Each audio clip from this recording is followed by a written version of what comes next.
நண்பர்களே, இன்றைக்கி நான் வந்து உங்களுக்கு ஒரு கதை சொல்ல போகிறேன். அந்த கதையை கேட்டு நல்லா என்ஜாய் பண்ணுங்க, ஷேர் பண்ணுங்கள், சப்ஸ்கிரைப் பண்ணுங்க. வாங்க கதைக்குள்ளே போயிடலாம். தெனாலிராமன் வந்து ஜாலியாக சுற்றிக்கிட்டே இருந்தார் ஊர். அவர் மட்டும் தனியாக சுற்றிட்டு இருக்கும்போது அவருக்கு உண்மை இதில் உடனே திடீர்னு தெனாலிராமனுக்கு வந்து கல்யாணம் பண்ணி வச்சிட்டாங்க. கல்யாணம் பண்ணி வச்சிட்டோன்னா அவருக்கு பொண்டாட்டியும் வந்த உடனே அவருக்கு வந்து செலவை எப்படி சமாளிக்கிறதுன்னு தெரியல. அவர் அப்படியே சுற்றிக்கிட்டே இருக்கும்போது அவர் யோசனையிலேயே சுற்றிக்கிட்டே இருக்கும்போது அப்போ வந்து அவர் வந்து நிறையா எந்த நகரத்தில் வந்து பாடகர்களுக்கு இந்த புலவர்களுக்கெல்லாம் நல்ல பேர் இருக்குது அப்படின்னு அவர் விசாரிச்சுட்டே இருந்தார்.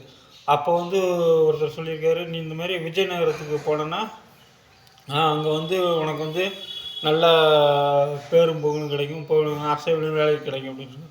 சரி, உடனே இவரும் சரி நம்மளும் சரி இங்கேருந்து அப்படியே அவரும் விஜயநகரத்துக்கு உள்ள தலைநகரம் அம்பிக்கு போயிட்டார்.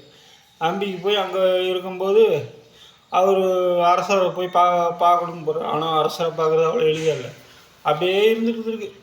அப்படியே இருக்கும்போது அரசர் ஒரு நாள் எல்லா புலவர்களும் அவங்க பாடலை வந்து பாடுங்க அப்படின்னு அறிவிப்பு வந்திருக்கு. அறிவிப்பு வந்தோடனே இவரும் போய் பாடியிருக்கு. பாடின உடனே அரசருக்கு பிடிச்சி போச்சு.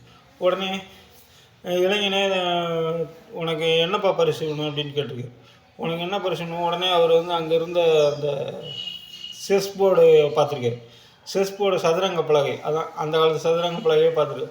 பார்த்த உடனே உனக்கு இது வேணுமாப்பா? இல்லை எனக்கு இது வேண்டாம், எனக்கு வந்து அப்போ இருந்தால் உனக்கு ஒரு 100 தங்க காசு.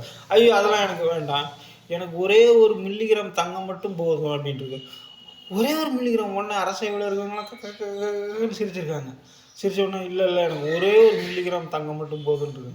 உடனே அரசரும் சரி 1 மில்லிகிராம், அதை வந்து ஒரு சதுரங்கத்தில் வந்து 1, அடுத்தல வந்து 2, அடுத்தல அப்படி 3, இப்படியே இரட்டிப்பாய் தரணும் அப்படின்ட்டுருக்காங்க. சரி அதே மாதிரி ஆகட்டும் அப்படின்ட்டுருக்காங்க.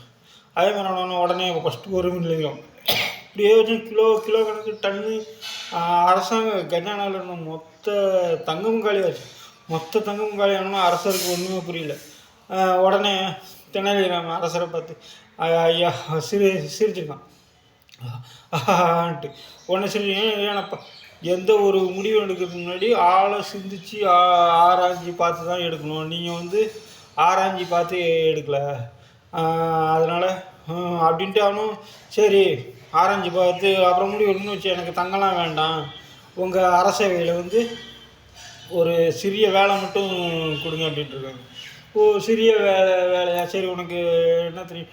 எனக்கு கவிதை தெரியும், சிந்திக்க தெரியும், எல்லாம் தெரியும்னு ஒன்று அரசர் என்ன பண்ணியிருக்காரு, உடனே எல்லாரையும் ஆலோசித்து உடனே தெனாலிராமனுக்கு அரசவை கவிஞர் அந்த அங்கே இருந்த மொத்தம் 16 கவிஞர்களில் இவருக்கும் ஒரு அரசர் விதி கிடைச்சு.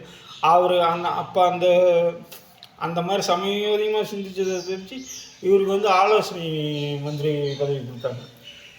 அவர் அப்போ அன்றைக்கி அந்த இது அலங்கரிச்சதுனால தான் இன்றைக்கி நம்மலாம் தெனாலிராமனை பற்றி பேசிகிட்டு இருக்கோம். இதில் வந்து என்ன தெரியுது, ஒரு விஷயத்தை முடிவெடுத்து செயல்படுறதுக்கு முன்னாடி அதை 10க்கு 100 வாட்டி, 100க்கு 200 வாட்டி ஆலோசனை. நன்றி, வணக்கம்.